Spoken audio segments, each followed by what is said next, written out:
So the use of science and scientific, they do it in name only. I haven't seen much, if any, evidence. There may be a handful. I think out of 1,000, I may have come across about 4 good sites that I thought were really well done and had good information. But for the most part, science and scientific is used as a tag to make yourself sound more important. All lack of rigor, there's no validity to what they're collecting. They're not rigorous in terms of science when it comes to peer review or blinded studies or securing sites, making sure there's control groups, things like that. There's none of that. Science is hard. It's hard to set up an experiment. It's hard to set up a research protocol. They don't know how to do it, and they end up doing it this way, and it's not rigorous at all. They equate the words science and scientific to empirical. And that is a part of science, but it's not the whole thing. So just to say that you're using a piece of equipment that records something directly from the environment, that's empirical, but it doesn't mean it's scientific, because then you have to take that data and apply it to a conclusion, and that's where this fails. Obviously, they think the more gadgets you have, the greater credibility you've got, and it becomes just ridiculous. The pictures of equipment all over the place.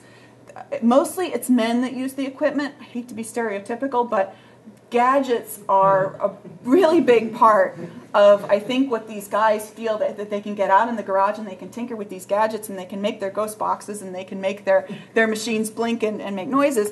And they think that that gives them greater credibility, and it just becomes kind of laughable, which is sad. But there's general confusion and misunderstanding about science and what it means to be scientific in this community. And I think that that is really reflected in the American public. If I'm thinking that these people came from the public, they're not scientifically trained, this is their idea of what science is. And I think that that reflects what the same thing of American public. Do they think that's what science is? So I think it's a little bit disturbing that I did find out that is true. I think there's a real misunderstanding about science in the American public. So after a long, hard day of ghost hunting, you sit on your couch and you have a beer, and this guy wants me to invite him into my house to investigate, my hauntings. Would you ever see scientists have a picture like this? After a hard day at the lab, sit down with a beer. He's You'd have a nicer couch than that.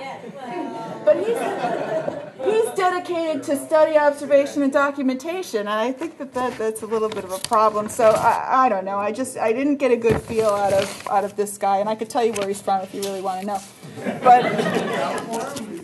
But yeah, I think it was a really interesting study, and I'm just writing up the thesis now, and this was my first presentation of the data, and I was really happy to do it. So, thanks.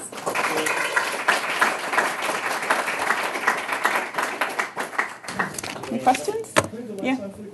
Bruce? It's more a comment than a question. I was just going to say that, not to be sexist, but if you can't appreciate the value of good technology, I know. Well, people because they enjoy some good technology. One comment about that: there are several of these groups that are all female. They were formed by females, and they are all female, and some of them do use gadgets, but the female groups I have found, and this I didn't really document this well, will tend to be more psychically oriented.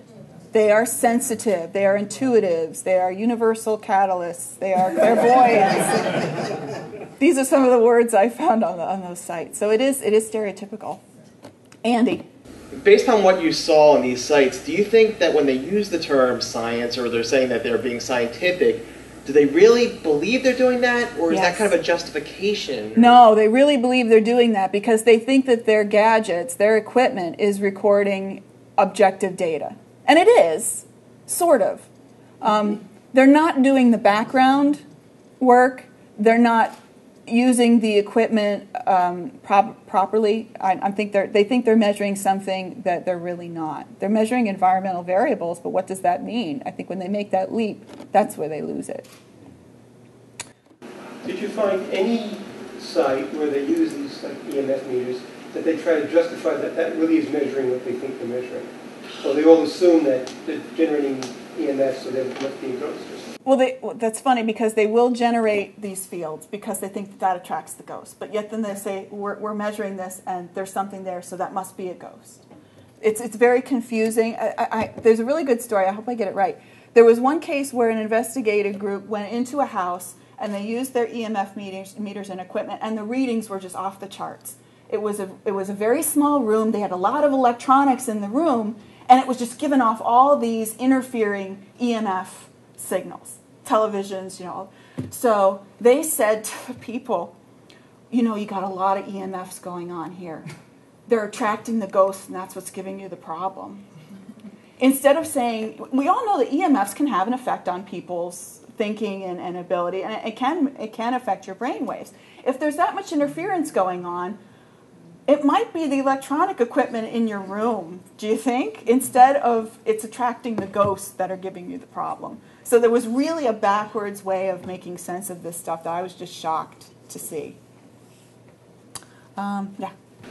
Well, you kind of mentioned on one point there that all of the groups really seem to have a mission of wanting to help people. And it seems to me that that would be kind of the thing that could be leveraged from the standpoint of the larger, more genuinely skeptical community, because I can't think of many real skeptics that don't think. I mean, we're promoting critical thinking here. You think of that as something that would help that person. You're promoting a form of helping them. What would you say is a way that could be leveraged? One thing to remember is some people want you to tell them that there's a ghost in their house.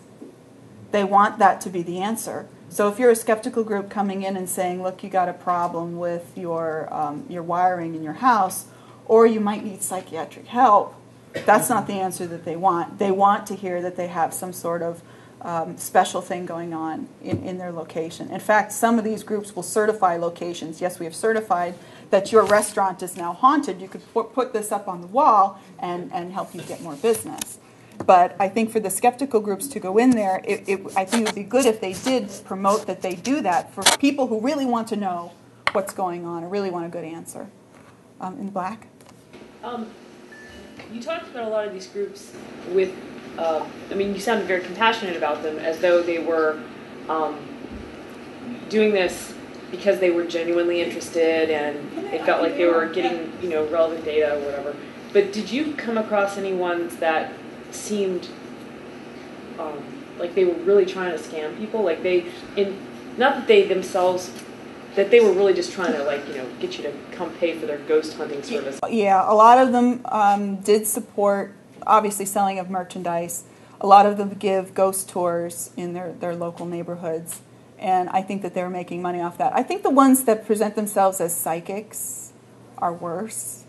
There are many who are out there that say we're trying to just investigate and research. And I think that they're genuine. I think that they really are interested in that and they're trying to do the right thing. And the people who are out there that will offer to cleanse the spirit from your house want to make you, the client, feel better about living in your house. So I think they really are genuine. But yeah, there are a few that I think are questionable. And there are many who are just out there for a thrill, just to go out there and have fun. The next row, the blonde. Yeah, can you explain exactly what EVP is? You talked about that. Electronic voice phenomenon. You set your recorder out and you talk into the air sometimes, and then when you get back, you'll find a recording of a mysterious voice. Well, I shouldn't say that. You'll find a sound on there that will be interpreted as a mysterious voice, possibly an answer to your question. It does involve significant audio manipulation. And I'm actually really interested in EVPs as what could actually make them form on those, but I don't really know the answer to that. Right next to you, yeah. How did you determine which styles and websites you were going to look at? I used a lot of index sites. There's a lot of cataloging websites that'll list them by state, and I just pulled them all down, as many as I could find. If I found them linked anywhere, I forget which. Ghost Village was the first place I used. It had probably about 300 or 400, and then I added on to it from there, and then I randomized them. And then I counted them down to one. And I had to eliminate a lot because they were dead links or they had malware on them or they were just completely unreadable or things like that. So I did sort of narrow them down that way. Tanya? What kinds of potentially harmful information did you find these groups putting out there?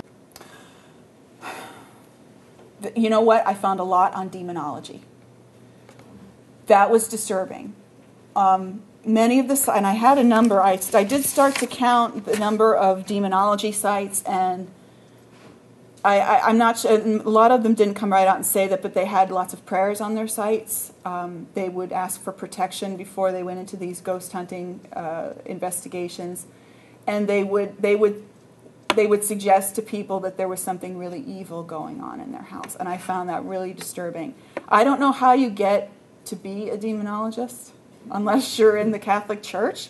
But there were people out there that were definitely not in the Catholic Church calling themselves demonologists. I mean, they were some pretty large guys with tattoos and rock shirts on. But they were experts in demonology. And it kind of makes me nervous what they're telling people about that. And one other thing was that there's such a convincing way that they talk about what's going on in your house.